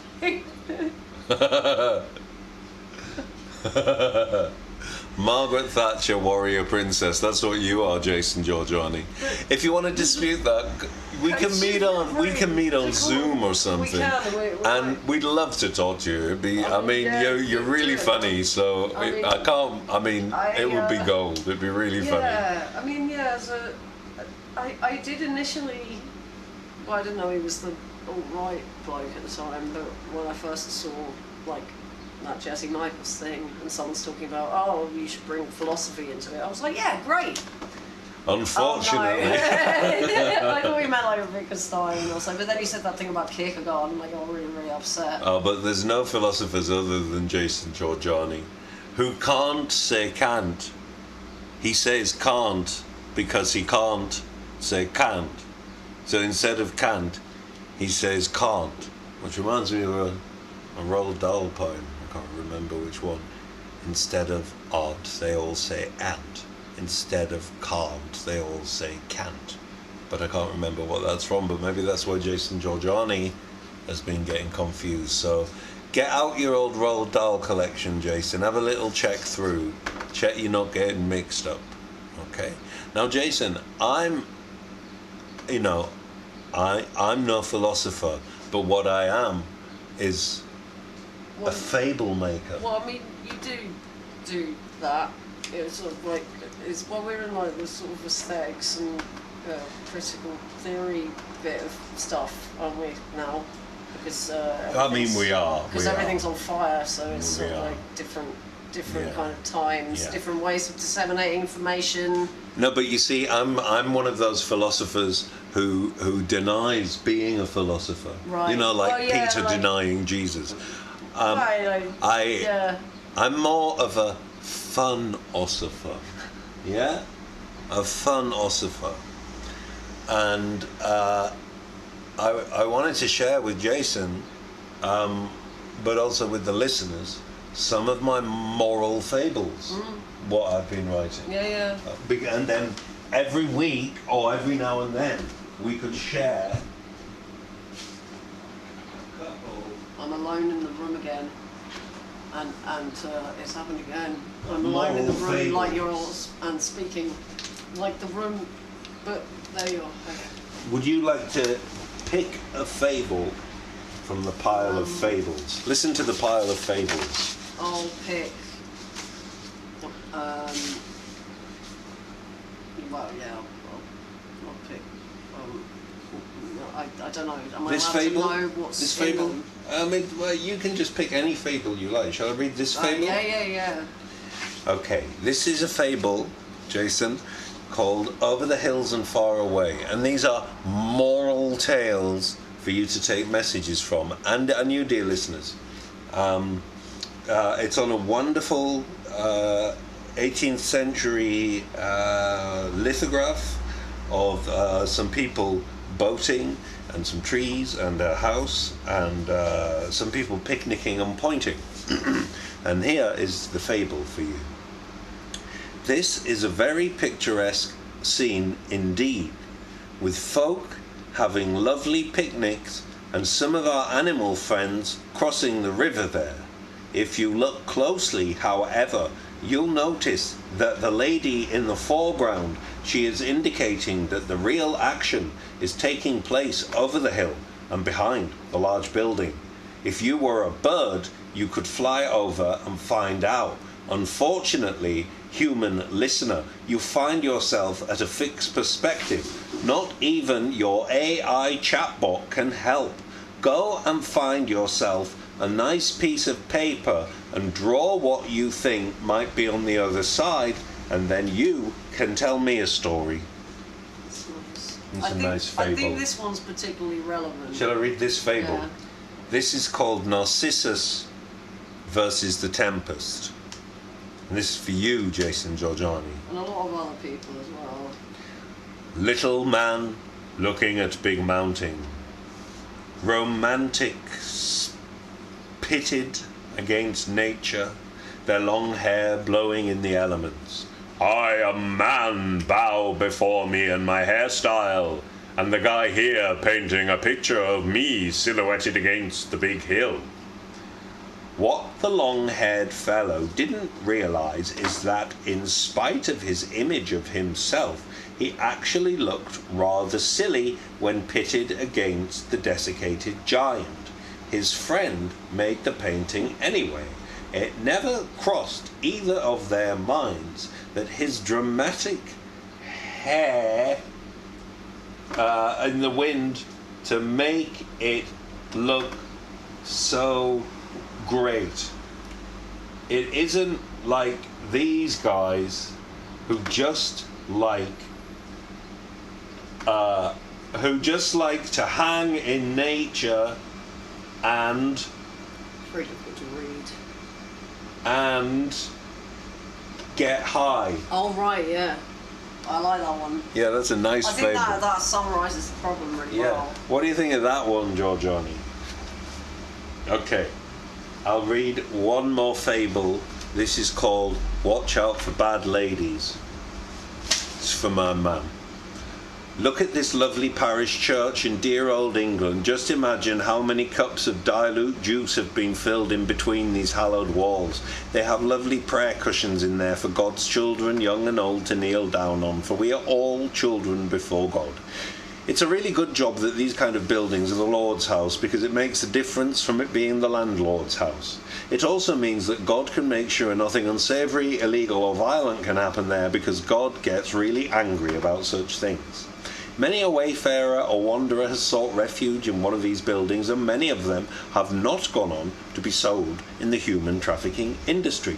Unfortunately, the same could not be said for the little boy in this image. Isn't that heartwarming? And all moral tales for you, Jason Jorjani. All moral tales. There's one that I like here, but it's got swearing in it. Oh, I can change the swear. Swear. Well, I mean, I suppose it is just a name, but in that context, you're not allowed to. Oh. A Hunting We Will Go, which depicts a man shooting at some little duckies. That's nice. The sentient beings in this image are trying to avoid being shot by the dumb human.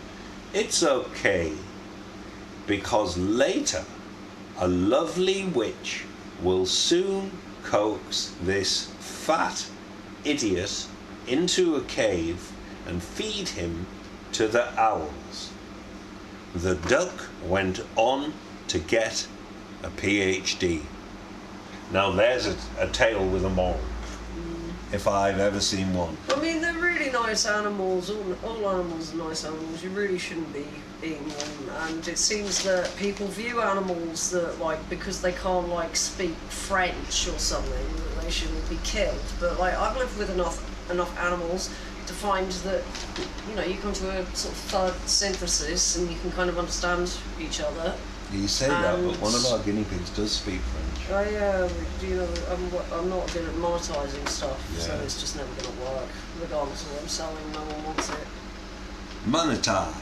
Monetize, advertise, businessize, tranquilize, monetize, give it up for monetization. Yeah, it's a monetization nation. USA, UK, it's the only way you monetize. I can't believe my eyes, my bank account's going wild, child.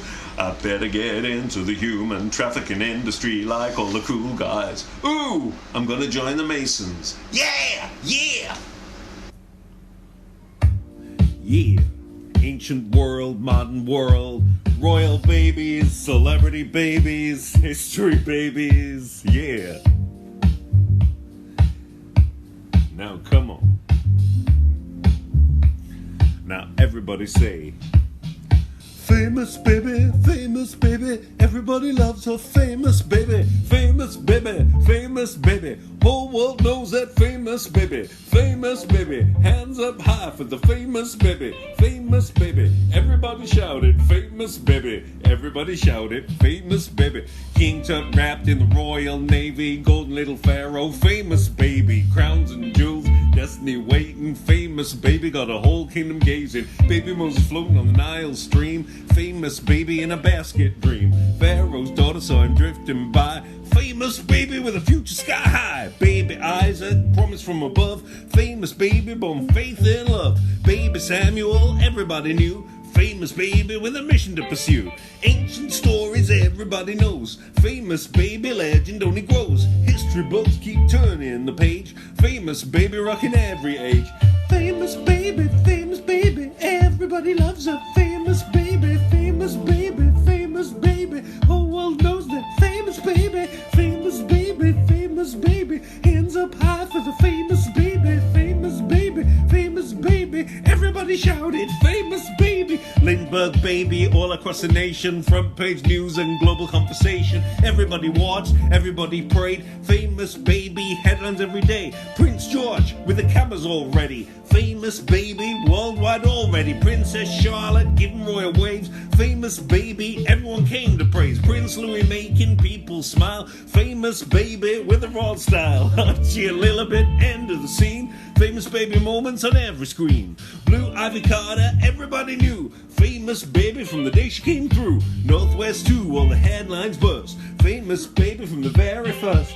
Famous baby, everybody loves a famous baby, famous baby, famous baby. Whole world knows that famous baby, famous baby, famous baby. Hands up high for the famous baby, famous baby, famous. Everyone shouted, famous baby. Yeah, tiny shoes, hey. Big attention, hey. Every move get a million mentions. Tiny hands, yeah. Big destiny, hey. Famous baby in the history. Ancient kings, modern stars. Famous babies near and far. Now. But the greatest famous baby, let the crowd confess, born in Bethlehem, Lord Jesus. Shepherds came and angels sang. Famous baby and the heavens rang. Wise men traveled from countries far, following the light of a shining star. Not in a palace, not in luxury. Famous baby changing history. Generation after generation. Famous baby beyond every nation. Lift your voices, let the whole world hear. The most famous baby ever appeared. Famous baby, everybody loves a famous baby, famous baby, famous baby. Whole world knows that famous baby, famous baby. Hands up high for the famous baby, famous baby. Lord Jesus, the famous baby, famous baby, famous baby, famous baby, famous baby.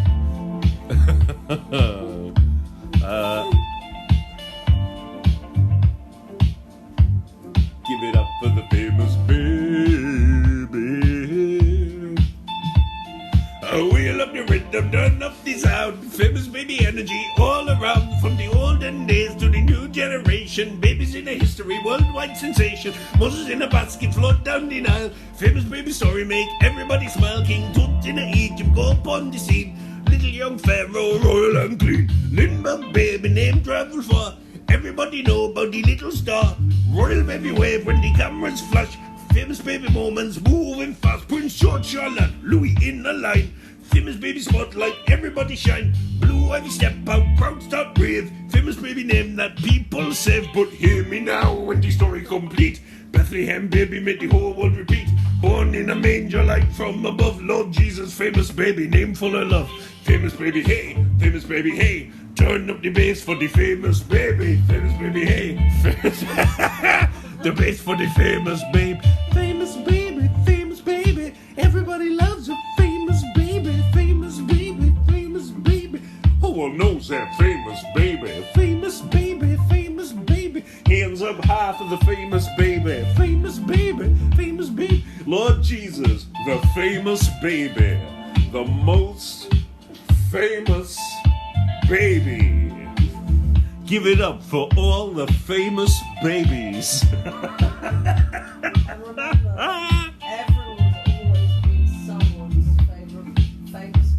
Everyone has always been someone's favorite famous baby. Always famous to someone. You're always a famous baby to someone. Yeah. We're landing now. Quentin Tarantino. Touchdown in Tel Aviv, whole coast gleaming. Quentin Tarantino. Camera in the air and the B-roll looking premium. Pat-a-pat, pamper on the schedule. Pat-a-pam-pam, vacation looking special. Quentin Tarantino. Everybody say the name. Quentin Tarantino. Holiday Hall of Fame. Quentin Tarantino, yeah, he's back again. Landed in Tel Aviv with a smile and a grin. Said he loves Israel, sunshine and views. Wanted good stories, some comfortable shoes. Down by the beach where the waves roll in. Strolling through the markets with a cinematic grin. Past old stone alleys, past cafes and bars. Collecting little moments like a pocket full of stars. Quentin Tarantino, hear the crowd repeat. Walking through the city with a bounce in his feet. Promenade, sunsets, Mediterranean glow. Every little corner gets a place he wants to go. Quentin Tarantino. Touchdown in Tel Aviv, whole coast gleaming. Quentin Tarantino.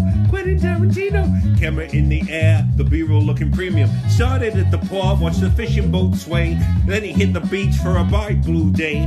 Cruised through Jaffa where the old streets wind. Looking for the perfect little shot to keep in mind. Took a trip to Jerusalem, saw the ancient stones. Then back to Tel Aviv where he felt right at home. Maybe up to Haifa for a panoramic scene. Every stop looking like a movie on the screen. Quentin Tarantino with a brand new phone. Shooting speculative B-roll all on his own. Close up of a doorway, sky and in the sun. 27 clips where he only needed one. Maybe for a project, maybe not, he said. Still recording everything that wandered through his head. Quentin Tarantino always scouting for a frame. Even holiday footage somehow looks acclaimed. Quentin Tarantino. Touchdown in Tel Aviv, whole coast gleaming. Quentin Tarantino. Camera in the air and the B-roll looking premium. Then it's pub crawl time, now the night gets live. Moving through Tel Aviv with the energy high. 1 spot, 2 spot, 3 spot, 4. Making new stories while he's heading for more. Everybody chanting, everyone in the zone. Quentin Tarantino never drinking alone. Laugh gets louder, tales get taller. Every fresh round makes the whole place holler. Then it's spa time, luxury deluxe. A long scrub session while he's kicking back flush. Pat-a-pat-pat, attendance on the scene. Making sure the movie man is feeling fresh and clean. Pat-a-pat-pat, pat-a-pam-pam. Pamper level rising, that's the holiday plan. A little tout flourish in a comedy refrain. Then a playful bongo rhythm like a drumline train. Bongo, bongo, crowd start cheering. Vacation excellence is what they're all hearing. Quentin Tarantino looking sharp and bright. Ready for another legendary night. Quentin Tarantino. Touchdown in Tel Aviv, whole coast gleaming, yeah.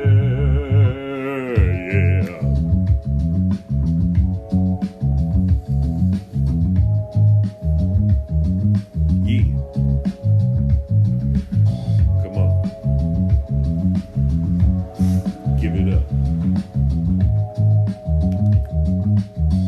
Now what's he gonna do? Now he heads for the lodge where the conversation flows. Meeting Ben and Ayla Gavir, swapping tales and jokes. Talking films and travels and adventure you hadn't seen. Everybody laughing at the stories in between. Then it's onward where the local masons meet. Friendly greetings in a room full of history. Discussion, tradition, symbols old and grand. Quentin Tarantino shaking every offered hand. From the beaches of Tel Aviv, ancient city walls. From the pub crawl stories to the large hall calls. From the B-roll footage to pamper session fame. Every chapter somehow circles back to his name. Quentin Tarantino. Loves Israel so much that's the reason he's beaming. Quentin Tarantino. Every holiday moment somehow feels cinematic. Pat-a-pat-pat, pamper on the schedule. Pat-a-pat-pam, vacation looking special. Quentin Tarantino. Echo through the night. Quentin Tarantino. Everything's alright. Quentin Tarantino. One more time before the credits start rolling. Quentin Tarantino. Tel Aviv vacation got the whole crowd going. Give it up!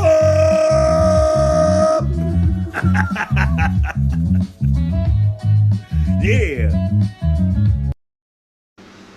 So, Lottie, you know the famous, not the famous baby, which would be kind of a famous baby. Famous Zionist filmmaker Quentin Tarantino, who has made lots and lots and lots of really violent movies, also turns out to be a Zionist who doesn't see a problem with killing lots of children. Same thing with the filmmaker Eli Roth, who has also apparently made lots of very, very, very horrible, violent movies. Really disappointing. And I and Lottie, I mean, we talk a lot about the sort of libidinous nature of, I would say, the majority of violence, the libidinous nature of the majority of violence. And I thought that humans were sort of coy about, you know, the idea of onanistic behavior over acts of violence. But I read an interview with, well, I didn't read the interview, I saw the quote come up from this interview, where Tarantino said that he didn't believe that Stanley Kubrick was making a film about anti-violence or about the state or any of the you know, complexities of the material on which it is based, the book by Anthony Burgess.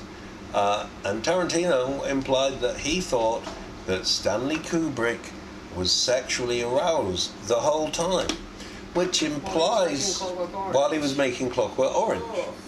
Not just the whole time. I mean, no one would say that about Stanley Kubrick, because he'd never get any films made. But that is a very shady, shifty thing to say. That is implying that Quentin Tarantino himself is sexually aroused by violence. He really was not. And these people. I mean, didn't he have Clockwork Orange killed? Because yes, he did. There were a few. But the quote implies that Tarantino himself is. Gets turned on by violence. And I think if somebody says that they get sexually turned on by violence, they should probably be sectioned. That is a really, really big problem. Shouldn't they be sectioned? I know, you know, this thing about him with just Uma let him Thurman. make more terrible films. This thing with like pressuring Uma Thurman to do her own car stunt on Kill Bill, and now she's got lasting injuries. It says that also like Harvey Weinstein and the production company attempted to bury all footage around that. Oh, right. So yeah, he nearly killed Uma Thurman. Well, it's just, and then he said, "Oh, it's the worst mistake I've made." And I'm like, I mean, really, like, what? He's an idiot. Really. Yeah, but now knowing that he says he gets turned on by violence. Yeah, that makes me really, really suspect about it all. He gets turned on by the risk involved. He gets turned on by, you know, he probably sits with a sandwich and watches Jackass, doesn't he? You know. So away from the subject of man babies to the subject of famous babies. The subject of the amazing song that you heard. What, the term where it famous babies. Tell us, Lottie. We were on the train, and the train was like, am I allowed to say, urine? Urine? Yeah. Yeah, you're allowed to say urine. The train always smells of that. They obviously make absolutely no effort anymore with anything. No. We just don't do this sort That's of not the China. British way, no. We don't try and fix anything anymore. I mean, we're talking like it's people are shocked when they come over here at how badly awful it is. It all runs. I mean, really, trust me, if you're a right winger and you happen to be listening to this, nobody actually really wants to be in England. In fact, I actually found out, apart from right wingers, but really they're shouting the loudest because everyone knows it sucks. Like, I mean, I found out about people. The early humans, when they first went to England, they left because it was so horrible, and then a bunch of other people came and sort of like tried to establish here, and they left again as well. It's just like everybody hates it because it sucks. And so this American girl was on the train, and it was like sweltering hot, And then she was walking through all the carriages, and we were sat opposite a couple with a baby, and she was going, oh, this is so awful, how can they do this, how can they, the trains, it's so awful, oh my god, oh, there's a baby, oh, who would bring a baby, hello Mr. Baby, and then she like, sort of went, I'm sorry to the baby. She held her arm out and waved and sort of waved at the baby. Mr. Baby. Mr. Baby. Mr. Baby. I'm sorry, Mr. Baby.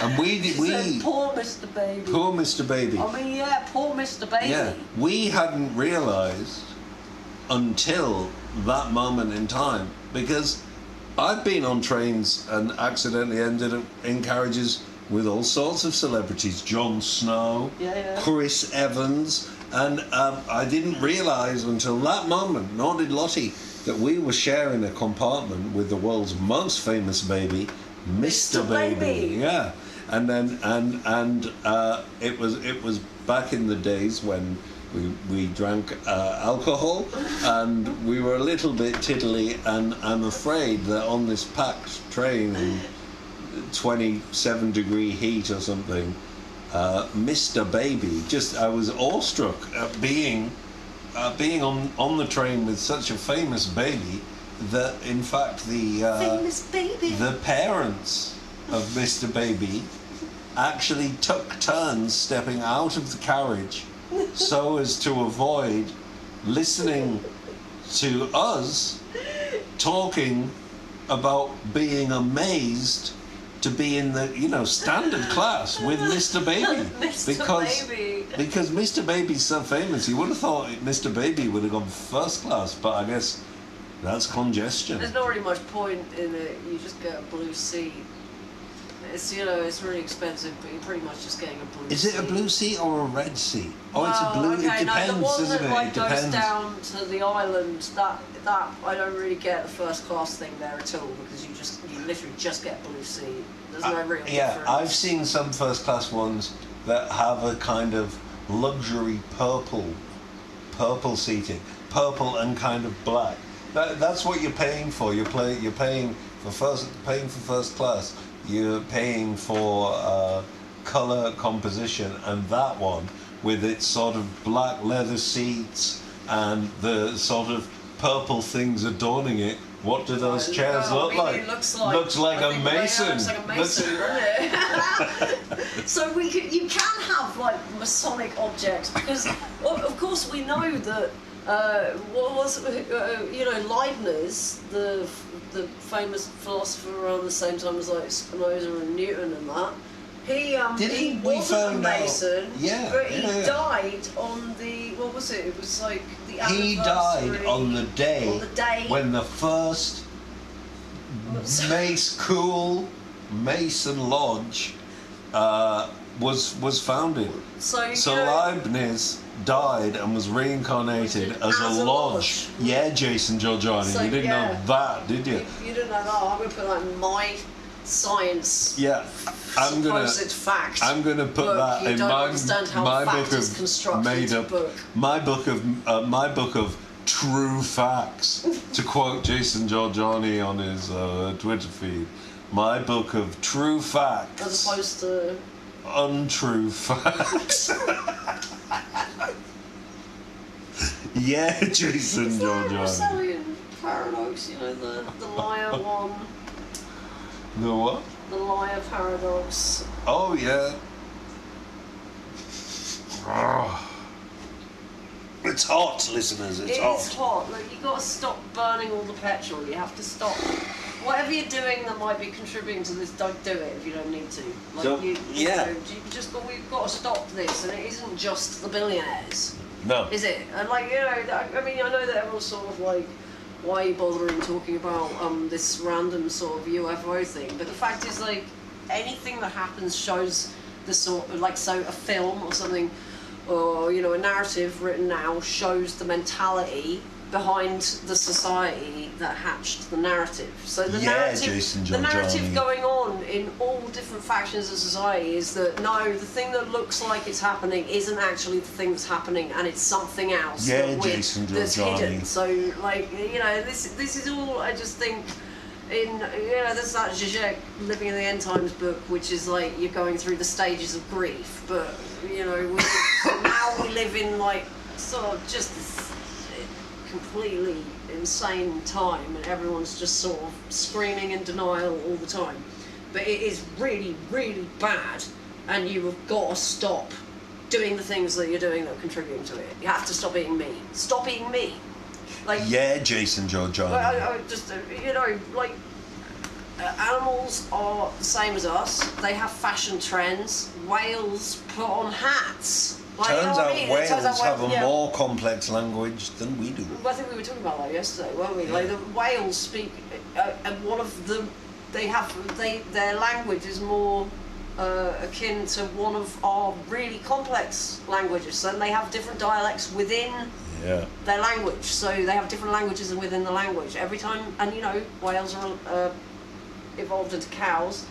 So every time what does that suggest? That suggests, they can feel deep love and they have friends. Sheep make friends. You've got to stop. You have to stop killing the planet and everything. Yep, we've got about 30 seconds left. You know how I'd like to spend the last 30 seconds of this programme going, big up Chris, keep the sound so clean, backstage hero behind the scenes, da, da, da, da, da, da. You're the one that holds it down. Big up Chris, keep the sound so clean, backstage hero behind the scenes, da, da, da, da, da, da. You're the one that holds it down. Chris, bam, bam, bam, bam. Andrew Lloyd Webber's got a present for you. Love you, Chris.